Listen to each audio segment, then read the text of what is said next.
I was part of a blockade that was blocking the strikers from leaving the Port of Olympia.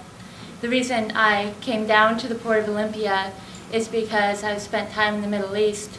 I have very many friends that are Arabs. I feel like the hospitality I've been shown while I was in the Middle East was beyond anything I've ever experienced in my own country. And I feel a responsibility to end a war that I see as racist and oppressive in targeting people for their religion and their culture. I was in the line, at which point the line was broken up by police throwing their bully clubs into people's stomachs and chests. I myself was pushed to the ground like this against my chest into the ground. You can see it on the Olympia website if you're interested. The entire community of Olympia has seen it. And I landed on the ground when a friend of mine tried to pick me up. She was stopped by a police officer. I saw that the police are driven to escalation and they do use pepper spray. And I also saw that there are acts of civil disobedience which are in every way meant to be peaceful and require absolutely no use of force. I chose to participate this protest in one of those acts of civil disobedience. There was a line of us standing, linking arms exactly the way that people were standing and linking arms in 2006. In 2006, the police came, told them that they were in a road, and then arrested them one by one. People had the option of either walking with the police officer or being dragged by the police officer, well, dragged by 2 police officers. That is exactly what I expected this year. I had made the decision to go to the jail. And instead, I was standing there linking arms, and I was thinking in my head, okay, do I want to walk, or do I want to get dragged? And I looked, and the cops that were approaching me, I was like, well, they're pretty big guys. I don't think it'll hurt their backs. Yeah, I'll get dragged. And as soon as I made that decision, they raised their arms, and I saw that they were holding pepper spray canisters. And then the pepper spray canisters were unleashed on us, and they did the entire line of people and just covered them in pepper spray and aimed it towards their eyes. My name is Gabrielle, and I witnessed several incidences of violence. I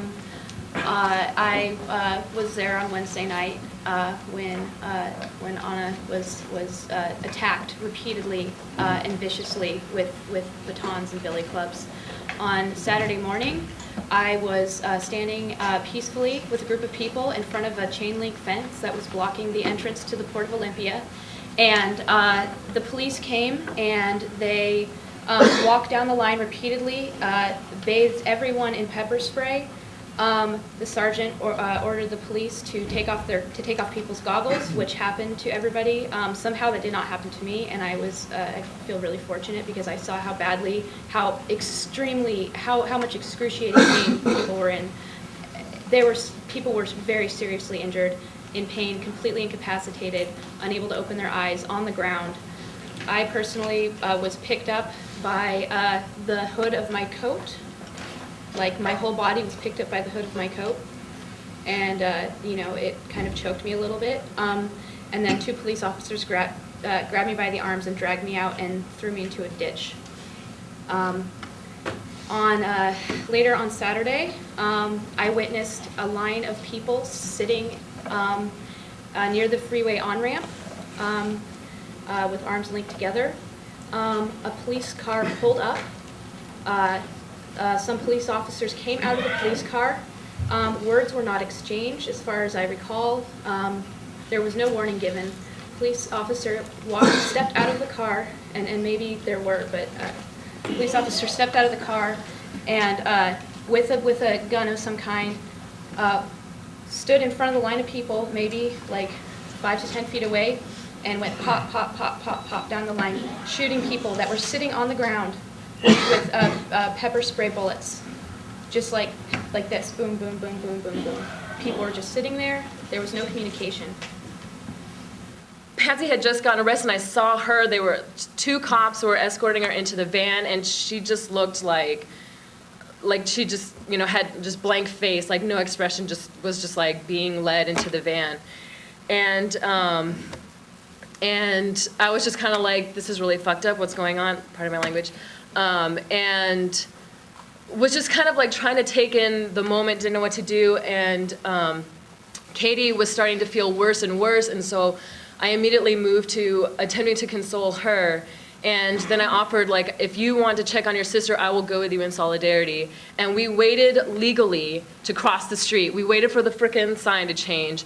We crossed the street, and we're holding hands, and I'm holding up a peace sign. We approached the police officers who are meant to serve and protect us in peace, legally, asking to check on Patsy because Katie was feeling very distraught, and we knew that she needed medical attention.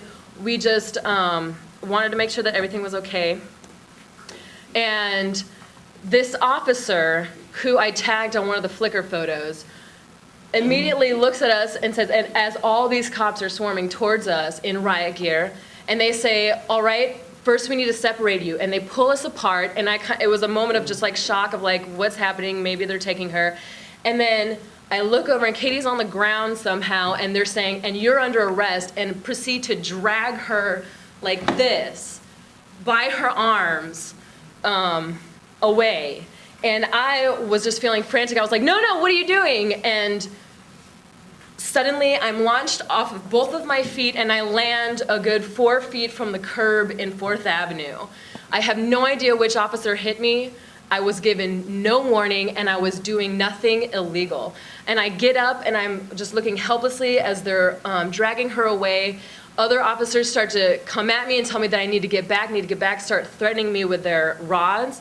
I'm like walking away because they're threatening me, and trying to like demand responsibility from the police officers for their actions and how they're creating chaos in that situation. Mm-hmm. On Saturday morning, I showed up and I witnessed protesters standing on the sidewalks.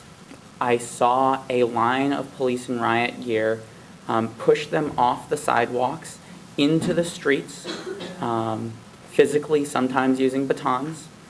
The police officers then began pepper spraying those same protesters they had pushed off the sidewalk where they had been legally standing into the streets, pepper sprayed them for being in the streets.